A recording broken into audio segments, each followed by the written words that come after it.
জিনভূতের রাজ্যে তোমাকে স্বাগত। আমি মাইশাস টাইনি ওয়ার্ল্ড। আজকের গল্পটা একটু অন্যরকম, বেশ ভয়ঙ্কর। লাস্ট পর্যন্ত না শুনলে বোঝাই যাবে না আসলে গল্পে কি হচ্ছে। তাহলে গল্পটা শুরু করা যাক। আমি একজন মাদ্রাসা শিক্ষক।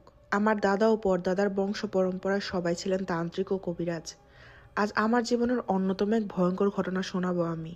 আমার বয়স তখন 17 বছর। আমি ছোটবেলা থেকে আমার দাদার কাছ থেকে বড় হয়েছি। দাদার কাছে অনেক মানুষ আসতেন প্রতিদিন। আমিও দেখতাম ও বোঝার চেষ্টা করতাম।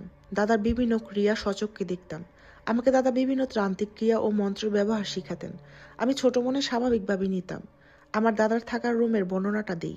সচরাচর আশেপাশে গ্রামীণ পরিবেশের ছোট্ট একটা চৌরি ঘর। দাদার রুমের পূর্ব কোনো একটা আসন সাজিয়ে রাখা। আসন একটা কলসের উপরে লাল কাপড় দিয়ে মাথা মোড়ানো ও গাঁদা ফুল দিয়ে সাজানো। পিছনে একটা বড় হরিণের শিং এবং সামনে আগরদানি ও মোমদানি রাখা। ভৌতিক এক পরিবেশ সবসময় সেখানে বিরাজ করত। আমার দাদার ঘরের এক কোণে একটা আদি যুগের মাটির নিচের একটা সিন্দুক আছে। সেখানে শুনেছি পুরাতন ও আদি যুগের কিতাব সংরক্ষিত করে রাখা।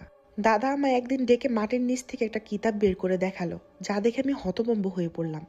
বইটার ওজন কম হলেও 12 কেজির উপরে হবে। একেবারে মাটির কালারের কালশিটো হয়ে গেছে, লম্বায় 1 হাত বড়। বইটা এতটাই পুরাতন যে হাত দিয়ে মোচড় দিলে পরিপূর্ণ মাটি হয়ে ঝরে যাবে।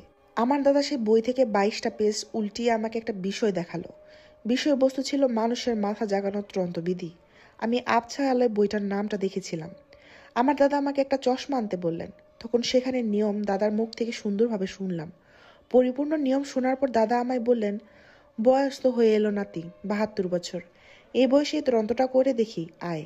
দাদার এই কথা শুনে আমিও রাজি হলাম ও আগ্রহী হয়ে উঠলাম। সেটাই ছিল আমার জীবনের সব থেকে বড় ভুল সিদ্ধান্ত। পরবর্তী কথায় আসি। দাদা আমার শনিবার রাতে ডাকলেন। শীতের রাত, প্রচণ্ড ঠান্ডা, কিন্তু কুয়াশা ছিল না। গা ছমছমে একটা পরিবেশ। দেখলাম দাদা কালো একটা সেলাইবিহীন কাপড় পরিধান করেছে। আমায়ও এক বিশেষ দুর্গন্ধ জাতীয় তেল আমার শরীরে মাখিয়ে দিলেন, আর আমার হাতে 2টা বককাচি ও বড় বড় 2টা আমার বাম হাত ও ডান হাতে তাবিজ বেঁধে দিলেন।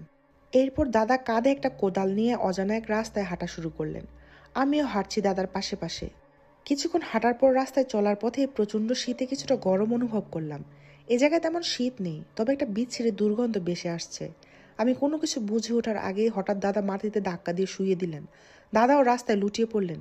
আমি খেয়াল করলাম আমার মাথার পিছনে কিছু একটা শকুন আকৃতির বড় বড় 3টা পেঁচা উঠছে। আমি পেঁচাগুলোর দিকে তাকাতেই দেখলাম পেঁচার চোখগুলো আগুনের মতো জ্বলজ্বল করছে। আমার এই অবস্থা দেখে আমার দাদা হাত চেপে ধরলেন। তখন খেয়াল করলাম দাদার সাথে সাথে কি যেন বিড়বিড় করে পড়তে লাগলেন। দেখলাম পেঁচাগুলো থেকে ভয়ঙ্করভাবে পাখা ঝাপটানোর আওয়াজ ভেসে আসছে। সামনে তাকাতেই দেখলাম পেঁচাগুলো